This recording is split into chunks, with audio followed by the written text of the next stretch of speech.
நாட்டின் நலனுக்காக நான் வந்திருக்கிறேன் அப்படின்ட்டு எனக்கு தெரிஞ்சு கமல் அவர்கள் பேச ஆரம்பித்தால் யாருக்கும் புரியாது அப்படின்னு சொன்னாங்க.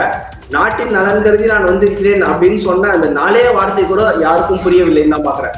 நாட்டின் நலனுக்காக என்ன கமல் செஞ்சுட்டாரு? இவர் ராஜ்யசபா எம்பி ஆகிறது தான் நாட்டுக்கான நலனா, இல்ல திமுகவுக்கு தன்னுடைய கட்சியை அழகு வைத்ததுதான் நாட்டுக்கான நலனா, இல்ல வைகோவை ஓரம் கட்டிட்டு நான் அந்த இடத்துக்கு வைகோவுடைய இடத்துக்கு நான் வந்து இருக்கிறேன் அப்படின்னு சொல்றதுதான் நாட்டுக்கான நலனா? பிராமணர்களின் சார்பாக கமலஹாசன் போகிறார் அப்படின்னு சொன்னா எவ்வளவு பெரிய அபத்தமோ, எவ்வளவு பெரிய முட்டாள்தனமோ, எவ்வளவு பெரிய ஒரு மதவாத பேச்சாக இருக்குமோ அந்த மாதிரிதான் இந்த பேச்சை வந்து நான் பார்க்கிறேன். சைனாவை எதிர்ப்பதற்கு இவர்களுக்கு திராணி இல்லை, பாகிஸ்தானை எதிர்ப்பதற்கும் மனதில்லை. பஹல்காம்ல இந்தியாவுடைய சொந்த மக்களை காக்கா குருவி சுட்டுக் கொள்வது போல மதத்தை பார்த்து மதம் என்ன அப்படின்னு கேட்டு கொன்ற பாகிஸ்தானை கண்டிப்பதற்கு இவர்களுக்கு தைரியம் இல்லையா, மனம் இல்லையா? நேரா இஸ்ரேலுக்கு போயிட்டாங்க. இஸ்ரேல்ல வந்து நாங்க இனப்படுகொலையை வந்து கண்டிக்கிறோம் அப்படின்ட்டு ஒரு கூலருக்கு முன்னாடி 2 மணி நேரம் படுத்துக்கொண்டு உண்ணாவிரதம் இருந்து விட்டால் இந்த போரே நின்றுடும் அப்படின்ற ஒரு போர்வையில் அவ்வளவு பெரிய இனப்படுகொலையை முன்னின்று செய்த ஒரு கட்சியோடு கூட்டணி வைத்துக் கொண்டே காங்கிரசும் அவர்களுடைய கூட்டணியில் இருக்காங்க, திமுகவும் கூட்டணியில் இருக்குது. இனப்படுகொலையை முன்னின்று செய்த அந்த கட்சிகளோடு கூட்டணியில் இருந்து கொண்டு வேறொரு நாட்டுக்கான இனப்படுகொலையை வந்து கண்டித்து கொண்டிருக்கிறது. வேடிக்கையாக இருக்கிறது. தமிழ்நாட்டில் 9 லட்சம் கோடி கடன் இருப்பதாக நாங்க எஸ்டிமேட் பண்றோம். 2021 ஆட்சிக்கு வருவதற்கு முன்னாடியே தேர்தல் அறிக்கையில 9 லட்சம் கோடி கடன் அப்படின்றத அவங்க எஸ்டிமேட் பண்ணிருக்காங்க. ஆட்சிக்கு வந்ததுக்கு அப்புறம் வந்து பாத்தீங்கன்னா ஒரு வெள்ளை அறிக்கையை வந்து பழனிவேல் தியாகராஜன் அவர்கள் நிதியமைச்சராக இருந்த போது வெளியிடுகிறார். அதில் 6 லட்சம் கோடி கடன் அப்படின்னு சொல்றாங்க. 9 லட்சம் கோடி கடனாக இருக்கும் போதே நினைச்ச போதே நான் எல்லாருக்கும் 1000 ரூபாய் கொடுப்பேன், மாதம் மின் கட்டணம் எடுக்க வைப்பேன், கார்பரேஷன் பேங்க்ல நீங்க வாங்கின கடன், கூட்டுறவு வங்கியில வாங்கின கடனை வந்து நான் தள்ளுபடி பண்ணிடுவேன், அதை பண்ணிடுவேன், இதை பண்ணிடுவேன் 1008 சொன்னாங்க. நீங்க ஆட்சிக்கு வந்த போது நீங்க வாங்கின கடன்லயே 3 லட்சம் குறைஞ்சிடுச்சு அப்படின்றத பாக்குறீங்க, 3 லட்சம் கோடி குறைஞ்சிடுச்சுன்றத பாக்குறீங்க. அப்ப மக்களுக்கு இன்னும் சூப்பரா நீங்க செஞ்சிருக்கலாம். ஆனால் ஒவ்வொரு முறையும் வந்து பாத்தீங்கன்னா எங்களுக்கு நிதி பத்தல சொல்லுவீங்க. மின் கட்டணம் ஏற்றிய போது நிதி பத்தல நீங்க, பஸ் கட்டணம் ஆண்களுக்கு ஏற்றணும் போது நிதி பத்தல நீங்க, பால் விலை ஏறிச்சு நிதி பத்தல நீங்க, சென்னை சர்ப்ளஸ் பட்ஜெட் மாநகராட்சிக்கு போட்டோம்னு சொன்னீங்க. ஆனா எப்படி போட்டீங்கன்னு கேட்டதுக்கு சொத்து வரியை உயர்த்தியதால் 2 முறை 3 முறை உயர்த்திருக்காங்க, என்னன்னு தெரியல, கணக்கே நம்மளுக்கு மறந்து போச்சு. சொத்து வரியை உயர்த்தி எல்லாம் பண்ணி எல்லாத்துக்கும் நிதி பத்தலன்னு சொன்னீங்க. ஆனால் உதயநிதி அவர்கள் சினிமா துறையில் இன்வெஸ்ட் பண்ணியிருக்காரு, அந்த நிதி மட்டும் உங்களுக்கு தேவையில்லை. உதயநிதி அவர்களுக்கு அந்த எக்ஸ்ட்ரா வரி கட்ட வேண்டிய அவசியம் இல்லை. கேளிக்கை வரியை 8% 4% தான் குறைச்சிருக்கிறீங்க.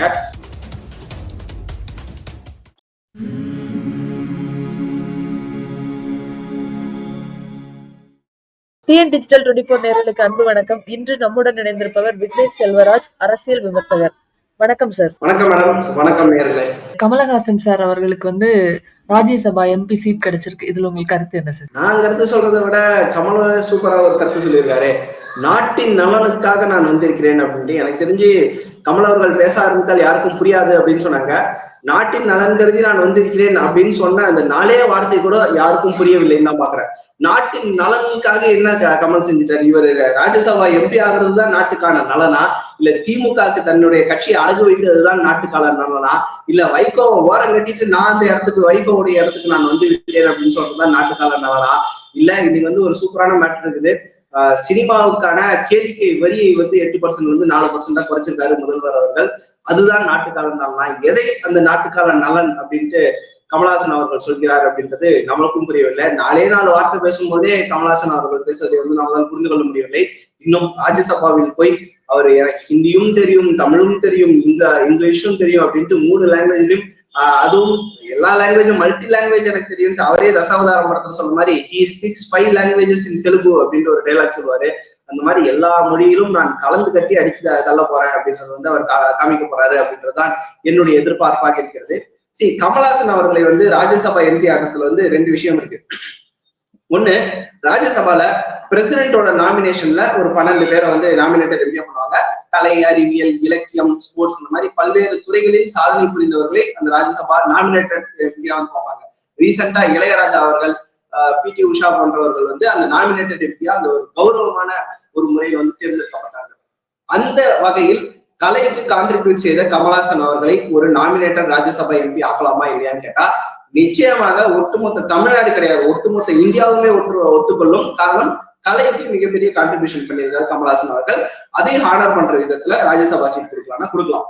ஆனால் ஒரு அரசியல்வாதியாக, மக்கள் நீதி மய்ய கட்சியின் தலைவராக, திமுகவிற்கு தன்னுடைய கட்சியை அடமானம் வைத்த ஒரு அரசியல் தலைவராக கமலஹாசன் அவர்களுக்கு ராஜ்யசபா பதவி கொடுக்க வேண்டுமா இல்லையா அப்படின்னு கேட்டா, அதை மக்கள் இனிவரும் காலங்களில் கமலஹாசன் பிரச்சாரம் செய்ய போகும் இடத்தில் திமுகவுக்கு கொடுக்கக்கூடிய தோல்விகளே அதற்கான பதிலாக. சார், இன்னைக்கு ஸ்டூடெண்ட்ஸ்க்கெல்லாம் அவார்ட் கொடுத்திருக்காரு தாவேகா கட்சியின் தலைவர் விஜய் அவர்கள். அங்க வந்து ஊழல் இல்லாத கட்சியா பார்த்து ஓட்டு போடுங்க அப்படின்னு சொல்லியிருக்காரு. இதுல உங்களுக்கு கருத்து என்ன சார்? ஊழல் இல்லாத கட்சின்னா ரெண்டு பேரும் மட்டும் நம்மளுக்கு குற்றச்சாட்டு இருக்கு. திமுக மேலேயும் ஒரு குற்றச்சாட்டு வைக்கிறா, அதிமுக மேலேயும் குற்றச்சாட்டு வைக்கிறதா நாங்க பண்ணிக்கலாம். சரி, அது ஒரு ஸ்டூடெண்டோட ஃபங்க்ஷன். ஸ்டூடெண்ட்ஸுக்கு வந்து அதாவது ஓட்டுரிமை கூட வராத மாணவர்களுக்கான ஒரு ஃபங்க்ஷன். அந்த இடத்துல அரசியல் பேசுறது அப்படின்றது வந்து நான் கொஞ்சம் முதிர்ச்சியற்ற தன்மையாகத்தான் நான் பார்க்கிறேன். கிடைக்கிற கேப்லாம் நம்ம சொல்லி வைப்போம் அப்படின்ற மாதிரிதான் ஒரு ஆட்டிடியூடா தான் பாக்குறேன். இதற்கு முன்னாடி ரஜினி அவர்கள் கூட அரசியலுக்கு வருவது போல இருந்த சமயத்துல பல்வேறு மேடைகளில் பேசக்கூடிய வாய்ப்பு அவர்களுக்கு அரசியலுக்காகவே அந்த கூட்டம் கூடியிருக்கிறது அப்படின்னும் போது கூட, ஏன்னா ரஜினி அவர் அரசியல் பேசுவாரா மாட்டாரான்றதான் அந்த கூட்டத்துக்கான மீட்டிங்காவே இருக்கும். ஆனா ஒரு திரைப்பட விழாவுக்கு அவர் போகும்போது, காலா போன்ற அவருடைய திரைப்படமாவே ஆகட்டும், இல்ல வேற சில படத்துக்கான பாராட்டு விழாவுக்கு போவதாகட்டும், அந்த திரைப்பட விழாவில் திரைப்படத்தை மட்டும் பேசிவிட்டு அரசியலை பத்தி பேசணும்னு எனக்கு வந்து ஆசைப்பட்டு இருக்க அதுக்கான சூழ்நிலை இல்லை அப்படின்னு சொல்லிட்டு கண்ணியமா வந்துடுறவர் தான் ரஜினிகாந்தாக இருந்தார். பட் விஜய் அவர்கள் அந்த மாதிரி ஒரு மெச்சூரிட்டியை வந்து காட்டாம மாணவர்கள் முன்னால் அந்த அரசியல் பேசுறது அப்படின்றது வந்து ரொம்ப காமெடியாகத்தான் இருந்தது. குறிப்பாக பெற்றோர்களுக்கு இந்த மாதிரி வாக்களிக்க சொல்லுங்கள் அப்படின்ற ஒரு வார்த்தையை சொல்லியிருந்தாரு. உங்க பெற்றோர்கிட்ட சொல்லுங்க ஊழல் இல்லாத ஆளுங்களுக்கு ஓட்டு போட சொல்லிட்டு. சோ யார்கிட்டயும் நான் கூட்டணி வைக்க மாட்டேன், நான் ஊழல் பண்ணல, ஊழல் பண்றதுக்கான வாய்ப்பு எனக்கு கிடைக்கும்னு சொல்றாங்க இல்லைன்னு தெரியல. ஊழல் பண்ண கட்சிக்கு கூட நான் கூட்டணி வைக்க மாட்டேன், எல்லாரையும் நான் குற்றம் சொல்றேன். சோ எனக்கு ஓட்டு போடுறதுக்கு உங்க பேரண்ட்ஸை கன்வின்ஸ் பண்ணுங்க அப்படின்னு சொல்றது வந்து ஒரு சிறுபிள்ளைத்தனமான அரசியலாகத்தான் நான் பார்க்கிறேன். இந்த வாக்கு சேகரிப்பு அப்படின்றது வந்து எலெக்ஷன் டைம்ல நீங்க யார்கிட்ட வேணாலும் சொல்லலாம், ஊழல் இல்லாதவங்களுக்கு போடுங்க, சின்ன பசங்களை பார்த்து சொல்றதாகட்டும், இல்ல ஒரு டிவி பேட்டியிலையோ இல்ல சோசியல் மீடியாவில நீங்க சொல்றதாகட்டும், மாணவர்களுக்கு ஒரு கல்வியை முன்னுதாரணமாக வைத்து நடக்கக்கூடிய அந்த ஃபங்க்ஷனுக்கு நாங்க நல்லா படிச்சிருக்கிறேன் அதனால வந்து அவார்டு வாங்குறேன் அப்படின்னு இருக்கக்கூடிய மாணவர்களுக்கு கூப்பிட்டு அங்க அரசியல் பேசுறதுன்றது ஒரு மெச்சூரிட்டி இல்லாத ஒரு விஷயமாக பாக்குறேன். பட் இன்னொன்னு எனக்கு கடந்த 3-4 வருஷமாவே சந்தேகம் தான். இந்த first mark, second mark, third மார்க்ன்றதெல்லாம் பகிரங்கமா நம்ம அனௌன்ஸ் பண்ண போறது இல்லை அப்படின்றத பல வருடங்களுக்கு முன்னாடி அதிமுக ஆட்சியிலேயே எடுக்கப்பட்ட ஒரு முடிவாக இருக்கிறது. ஏன்னா இந்த மார்க் பேசிஸ்ல ஒரு பார்ஷியாலிட்டி வந்துடக்கூடாது, பசங்களுக்கு வந்து அது ஒரு ஸ்ட்ரெஸ் ஆயிடக்கூடாது, நான் டாப் 3ல வரல, டாப் 4ல வரல, ஸ்ட்ரெஸ் ஆயிடக்கூடாதுன்றதுக்காக அதை அவர்கள் வெளிப்படையாக அனௌன்ஸ் பண்றது இல்லை. ஆனா இவங்க எங்க இருந்து அந்த டேட்டாவெல்லாம் கலெக்ட் பண்ணி அதை பண்றாங்கன்னு தெரியல. ஒரு கவர்மெண்ட் ஒரு விஷயத்தை நடத்தக்கூடாது அப்படின்னு முடிவு பண்ணி அதை டிஸ்கண்டினியூ பண்றாங்க. விஜய் போன்ற ஒரு பிரைவேட் நபர் வந்து, தனி நபர் வந்து அந்த சிஸ்டம், கவர்மெண்ட் கைவிட்ட ஒரு மார்க் சிஸ்டத்தை, ஒரு நம்பர் 1, நம்பர் 2, நம்பர் 3ன்ற ரேங்க் சிஸ்டத்தை விஜய் அவர்கள் மீண்டும் கையில் எடுப்பதே ஒரு ஆபத்தான விஷயம் தான் பாக்குறேன். இதில் இருக்கக்கூடிய ஒரு கவர்மெண்ட் எடுத்த ஒரு ஆபத்தான முடிவுன்னு நினைச்சு கவர்மெண்ட் கைவிட்ட ஒரு டெசிஷனை ஒரு அரசியலுக்கு வரப்போகிற தலைவர் எடுத்திருப்பதுன்றது மீண்டும் ஒரு ஆபத்தான அரசியலை விஜய் செய்ய வருகிறாரோ அப்படின்ற ஒரு இதா இருக்கு. ஏன்னா இன்னைக்கு விஜய் தனிநபராக இருக்கும்போது first rank, second rank, third rank நான் வாங்க எல்லாரையும் கூப்பிட்டு பாராட்டுன்னு சொல்றாரு. நாளைக்கு இதே விஜய்க்கு ஆட்சி அதிகாரத்தை கொடுத்துட்டோம்னா தமிழ்நாடு முழுக்க மீண்டும் இந்த ரேங்கிங் சிஸ்டத்தை நான் இம்ப்ளிமெண்ட் பண்ண போறேன், எல்லாரும் ரேங்க் என்னன்றதை தெரிஞ்சுக்கோங்க அப்படின்றத வெளிப்படையாக சொல்றதுக்கான வாய்ப்புகளும் இருக்குல்ல. இதை பற்றி பலரும் பேசாமல் இருப்பது எனக்கு கொஞ்சம் ஆச்சரியமாகத்தான் இருக்கிறது. பட் இது ஒரு ஆபத்தான போக்கு அப்படின்றத நான் இங்கே பதிவு செய்வேன். அதே மேடையில் இன்னொரு விஷயமும் சொல்லியிருக்காரு. பெரியார் அவர்களுக்கே வந்து ஜாதி சாயம் பூசப்படுகிறது, யூபிஎஸ்சி கொஸ்டின்ல வந்து அவரோட பெயரை வந்து ராமலிங்க நாயக்கார் அப்படின்னு போட்டுட்டாங்க அப்படின்னு சொல்லியிருக்காரு. யூபிஎஸ்சி கண்டனமும் தெரிவிச்சிருக்காரு. இதுல உங்களுக்கு கருத்து என்ன? இல்ல, இவ்வளவு சீக்கிரம் விஜய் கண்டனம் தெரிவிக்க வேண்டிய அவசியம் என்னன்னு தெரியல.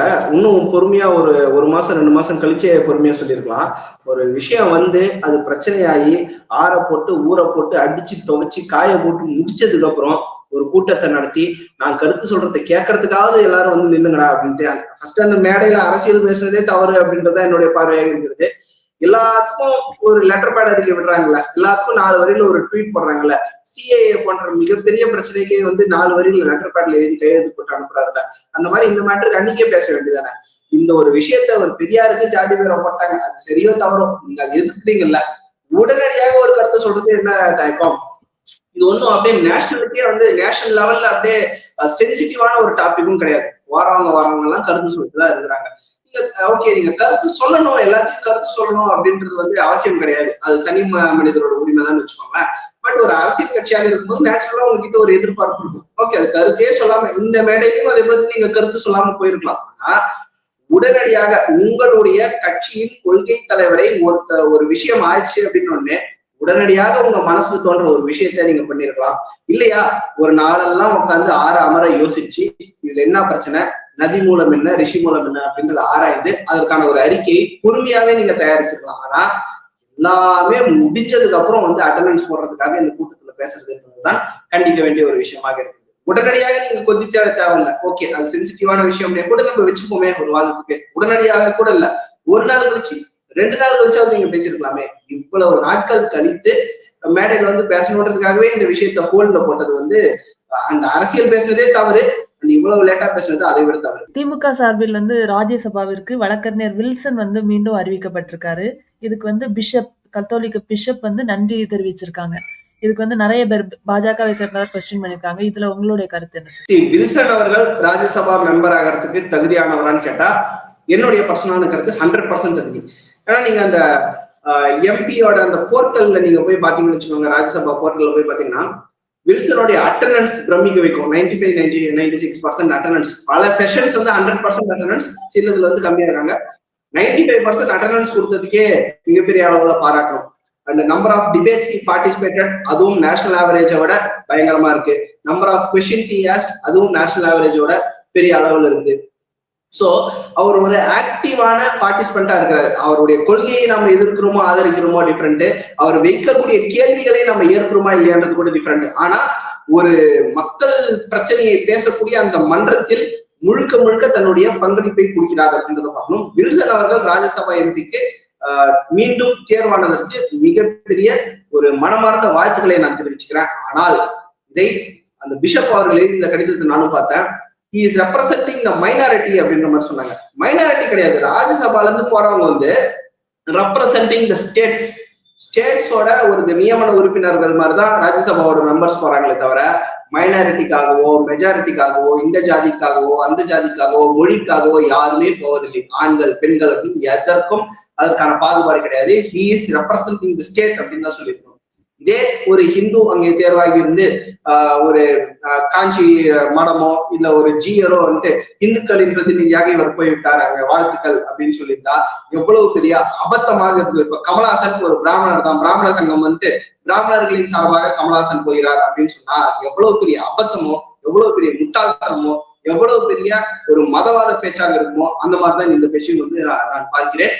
இது அவர்கள் பண்ணியிருக்கிறது தப்பா பண்ணியிருக்கணும். ஆனா திமுக இதை என்கரேஜ் பண்ணிக்கிறதா அப்படின்ற கேள்வியும் வந்து பார்க்கணும். வில்சன் அவர்களோ இல்ல திமுக தலைமையோ இல்ல நீங்க கத்தோலிக்க பிஷப் வந்து நீங்க சொல்றீங்க, ரொம்ப நன்றி, உங்களோட வாழ்த்துக்களுக்கு நன்றி, ஆனா மைனாரிட்டிக்காகவோ உங்களை குஷிப்படுத்துவதற்காகவோ சிறுபான்மை மக்களுக்காகவோ நான் அனுப்பல, திமுக என்ற கட்சி சார்பாக தமிழகத்தின் குரலை ஒழிப்பதற்காக நான் அனுப்பினேன் யாராவது ஒருத்தராவது விளக்கம் கொடுத்திருக்க வேண்டும். அதை கொடுக்கவில்லை அப்படின்றதுதான் ஏமாற்றம். மதவாத அரசியலை வெளிப்படையாக செயல்படுத்த ஆரம்பித்திருக்கிறார்களா அப்படின்ற ஆபத்தும் நாம் உணர வேண்டிய காலத்தில் இருக்கிறோம். இது போன்ற ஒரு குறிப்பிட்ட மதத்தினருக்கு குஷிப்படுத்துவதற்காக ஒவ்வொருத்தருக்கும் சீட் கொடுத்தாங்கன்னு வச்சுக்கோங்க. இப்பயே வந்து பேச்செல்லாம் ஆரம்பிச்சிருச்சு. ஓகே முஸ்லிம் கம்யூனிட்டிக்காக சல்மா அவர்கள், கிறிஸ்டியன் கம்யூனிட்டிக்காக வில்சன் அவர்கள், இந்த மாதிரி கம்யூனிட்டி பேசிஸ்ல வந்து இவங்க இடஒதுக்கீடு வைத்துக் கொண்டு இவர்கள் பண்ணி கொண்டிருக்காங்கன்ற மாதிரி கிண்டல் பேச்சுக்கள் எல்லாம் நம்மளால பார்க்க முடியுது. அந்த மாதிரி பேச்சுக்கள் அரசியலில் எழக்கூடாது. அரசியலில் அனைவரும் சமமாக இருக்க வேண்டும், அனைத்து மாநிலங்களும் சமமாக இருக்க வேண்டும் அப்படின்றதுதான் நம்மளுடைய பார்வையாக இருக்கு. கொஞ்ச நாளைக்கு முன்னாடி இந்தியாவுல மாவோயிஸ்டுகள் வந்து கொல்லப்பட்டாங்க. அதுக்கு வந்து உள்ள இருக்கக்கூடிய கம்யூனிஸ்ட் சிபிஐஎம் எல்லாம் போராடினாங்க. அதே மாதிரி இஸ்ரேல் காசா போற இது பண்ணியும் இஸ்ரேலை கண்டித்தும் இந்தியாவுக்குள்ளே போராட்டம் நடந்துச்சு. இந்த நிலையில நம்மளுடைய பிரதமர் மோடி அவர்கள் மாவோயிஸ்டுகளை ஃபுல்லா அழிப்பேன் அண்ட் சிந்தூர் வந்து இன்னும் முடியல அப்படிங்கிற மாதிரி ஒரு கருத்தையும் தெரிவிச்சிருக்காரு. இதுல உங்களுடைய கருத்து என்ன சார்? நான் இது ரொம்ப ஆச்சரியமா தான் பாக்குறேன். ஜெனரலாவே கம்யூனிஸ்ட் கட்சிகளோட பிஹேவியரை வந்து ரொம்ப ஆச்சரியமா தான் பார்க்கிறேன். ஏன்னா பாகிஸ்தான்ல வந்து பாத்தீங்கன்னா கம்யூனிஸ்ட் கட்சி ஆஃப் பாகிஸ்தான் வந்து பேன் பண்ணிட்டாங்க. என்னுடைய நினைவு சரியாக இருந்தால் 1953 நினைக்கிறேன். சுதந்திரம் வாங்கி ஒரு 5-6 வருஷத்துலயே கம்யூனிஸ்ட் கட்சி ஆஃப் பாகிஸ்தானை வந்து பேன் பண்ணிட்டாங்க. காரணம் என்ன அப்படின்னா பாகிஸ்தானுக்கு எதிராக கலகங்கள் செய்கிறார்கள் அப்படின்ற மாதிரி ஒரு குற்றச்சாட்டை வைத்து பண்ணிட்டாங்க. சரி, இன்னொன்னு கம்யூனிஸ்ட் கட்சியே ஆளக்கூடிய அந்த கம்யூனிசம் சித்தாந்தம் கொண்ட கட்சியை வந்து ஆளக்கூடிய சைனால வந்து பாத்தீங்கன்னா அதே சிறுபான்மையின முஸ்லிம் மக்களுக்கு, உய்கூர் முஸ்லிம்களுக்கு வந்து என்னென்ன பாடாப்படுத்துறாங்க. இன்ஃபேக்ட் தாடி கூட அவங்க பெருசா வளர்க்க கூடாதுன்ற மாதிரி நம்ம நியூஸ் எல்லாம் வந்து படிச்சிருக்கோம். சோ சைனாவை எதிர்ப்பதற்கு இவர்களுக்கு திராணி இல்லை, பாகிஸ்தானை எதிர்ப்பதற்கும் மனதில்லை. பஹல்காம்ல இந்தியாவுடைய சொந்த மக்களை காக்கா குருவி சுட்டுக் கொள்வது போல மதத்தை பார்த்து மதம் என்ன அப்படின்னு கேட்டு கொன்ற பாகிஸ்தானை கண்டிப்பதற்கு இவர்களுக்கு தைரியம் இல்லையா, மனம் இல்லையா? நேரா இஸ்ரேலுக்கு போயிட்டாங்க. இஸ்ரேல வந்து நாங்க இனப்படுகொலையை வந்து கண்டிக்கிறோம் அப்படின்ட்டு. இஸ்ரேல வந்து இனப்படுகொலை பண்ணுதான். ஆனா ஒரு கூலருக்கு முன்னாடி 2 மணி நேரம் படுத்துக்கொண்டு உண்ணாவிரதம் இருந்து விட்டால் இந்த போரே நின்றுடும் அப்படின்ற ஒரு போர்வையில் அவ்வளவு பெரிய இனப்படுகொலையை முன்னின்று செய்த ஒரு கட்சியோடு கூட்டணி வைத்துக் கொண்டே காங்கிரசும் அவர்களுடைய கூட்டணியில் இருக்காங்க, திமுகவும் கூட்டணியில் இருக்குது. இனப்படுகொலையை முன்னின்று செய்த அந்த கட்சிகளோடு கூட்டணியில் இருந்து கொண்டு வேறொரு நாட்டுக்கான இனப்படுகொலையை வந்து கண்டித்து கொண்டிருக்கிறது. வேடிக்கையிலும் வேடிக்கையாக இருக்கிறது. எஸ்.ஆர். சேகர் அவர்கள் பாஜகவின் மாநில பொருளாளராக இருக்கக்கூடியவர்கள் ஒரு அறிக்கை எழுதியிருந்தாரு. அதோட சாராம்சத்தை தான் நான் சொல்றேன். கூரை ஏறி கோழி பிடிக்க தெரியாத கம்யூனிஸ்ட் அவர்கள் ஏறி ஏரோப்ளேன் பிடிக்க போறாங்களா அப்படின்ற மாதிரி அவங்க கேட்டிருந்தாங்க. உள்ளூர்ல ஒரு தாக்குதல் நடந்திருக்கு, சொந்த நாட்டு மக்களை சுட்டுக் கொண்டிருக்கிறார்கள், அதற்கு நீங்கள் போராட்டம் செய்ய வக்கில்லை, நீங்கள் இஸ்ரேலுக்கு போய்விட்டீர்களா அப்படின்ற மாதிரி கேட்டிருக்காங்க. நானும் அதை வழிமொழிகிறேன். கேளிக்கை வரி வந்து குறைப்பு தமிழக அரசு வந்து சொல்லியிருக்கு. ஆனா அதே நேரத்துல மின் கட்டணமாக இருக்கட்டும், சொத்து வரி, பேருந்து கட்டண உயர்வு கூட வரப்போதான்னு சொல்லியிருக்காங்க. இதுதான் திராவிட மாடலா அப்படிங்கிற மாதிரி எதிர்கட்சிகள்லாம் பல்வேறு விமர்சனங்கள் வைக்கிறாங்க. இதுல உங்கள் கருத்து என்ன? மேம், இந்த வீடியோ பார்த்துருக்கிற இந்த இவ்வளவு நேரம் இந்த வீடியோ எல்லாரும் பார்த்து கொண்டிருந்த நேயர்களாக இருந்தால் தயவு செஞ்சு திமுகவுடைய தேர்தல் அறிக்கையை போய் நீங்க எடுத்து பாருங்க. அதுல ஒரு வார்த்தை வந்து சொல்லியிருப்பாங்க, தமிழ்நாட்டில் 9 லட்சம் கோடி கடன் இருப்பதாக நாங்க எஸ்டிமேட் பண்றோம் அப்படின்ட்டு அவங்க சொல்லியிருப்பாங்க. 2021 ஆட்சிக்கு வருவதற்கு முன்னாடியே தேர்தல் அறிக்கையில 9 லட்சம் கோடி கடன் அப்படின்றத அவங்க எஸ்டிமேட் பண்ணியிருக்காங்க. ஆட்சிக்கு வந்ததுக்கு அப்புறம் வந்து பாத்தீங்கன்னா ஒரு வெள்ளை அறிக்கையை வந்து பழனிவேல் தியாகராஜன் அவர்கள் நிதியமைச்சராக இருந்த போது வெளியிடுகிறார். அதில் 6 லட்சம் கோடி கடன் அப்படின்னு சொல்றாங்க. சோ 9 லட்சம் கோடி கடனாக இருக்கும் போதே நினைச்ச போதே நான் எல்லாருக்கும் 1000 ரூபாய் கொடுப்பேன், மாதம் மாதம் மின் கட்டணம் எடுக்க வைப்பேன், இந்த கார்பரேஷன் பேங்க்ல நீங்க வாங்கின கடன், கூட்டுறவு வங்கியில வாங்கின கடனை வந்து நான் தள்ளுபடி பண்ணிடுவேன், அதை பண்ணிடுவேன், இதை பண்ணிடுவேன்னு 1008 சொன்னாங்க. நீங்க ஆட்சிக்கு வந்த போது நீங்க வாங்கின கடன்லயே 3 லட்சம் குறைஞ்சிடுச்சு அப்படின்றத பாக்குறீங்க, 3 லட்சம் கோடி குறைஞ்சிடுச்சுன்றத பாக்குறீங்க. அப்ப மக்களுக்கு இன்னும் சூப்பரா நீங்க செஞ்சிருக்கலாம். ஆனால் ஒவ்வொரு முறையும் வந்து பாத்தீங்கன்னா எங்களுக்கு நிதி பத்தல சொல்லுவீங்க. நீங்க 9 லட்சம் கோடி கடன் இருக்குன்னு எஸ்டிமேட் பண்ண போதே இவ்வளவு திட்டம் சொன்னீங்க. உங்களுக்கு எதிர்பார்த்ததை விட 3 லட்சம் கோடி கம்மியா தான் கடன் இருக்குது. அப்ப நீங்க இன்னும் சூப்பரா பண்ணிருக்கலாம். ஆனா மின் கட்டணம் ஏற்றிய போது நிதி பத்தல நீங்க, பஸ் கட்டணம் ஆண்களுக்கு ஏற்றின போது நிதி பத்தல நீங்க, பால் விலை ஏறிச்சு நிதி பத்தல நீங்க, சென்னை சர்ப்ளஸ் பட்ஜெட் மாநகராட்சிக்கு போட்டோம்னு சொன்னீங்க. ஆனா எப்படி போட்டீங்கன்னு கேட்டதுக்கு சொத்து வரியை உயர்த்தியதால் 2 முறை 3 முறை உயர்த்திருக்காங்க, என்னன்னு தெரியல, கணக்கே நம்மளுக்கு மறந்து போச்சு. சொத்து வரியை உயர்த்தி எல்லாம் பண்ணி எல்லாத்துக்கும் நிதி பத்தலன்னு சொன்னீங்க. ஆனால் உதயநிதி அவர்கள் சினிமா துறையில் இன்வெஸ்ட் பண்ணியிருக்காரு, அந்த நிதி மட்டும் உங்களுக்கு தேவையில்லை. உதயநிதி அவர்களுக்கு அந்த எக்ஸ்ட்ரா வரி கட்ட வேண்டிய அவசியம் இல்லை. கேளிக்கை வரியை 8% 4% குறைச்சிருக்கிறீங்க. இது அவர்களுடைய குடும்ப நிறுவனங்களுக்கு லாபம் சம்பாதிக்கும் நோக்கத்தில் கொண்டு வரப்பட்ட ஒரு அரசாணையா அப்படின்ற சந்தேகம் பொதுமக்களிடம் எழுந்திருக்கிறது. நிச்சயமாக இது ஒரு பொதுமக்களுக்கு அரசு மீதான ஒரு அதிருப்தியை உருவாக்கக்கூடிய ஒரு விஷயமாகத்தான் இருக்கு. Thank you sir. இவ்வளவு நேரம் எங்களுடைய கேள்விகளுக்கு மிக பொறுமையாகவும் தெளிவாகவும் பதிலமைத்தமைக்கு நன்றி. நன்றி சார். நன்றி.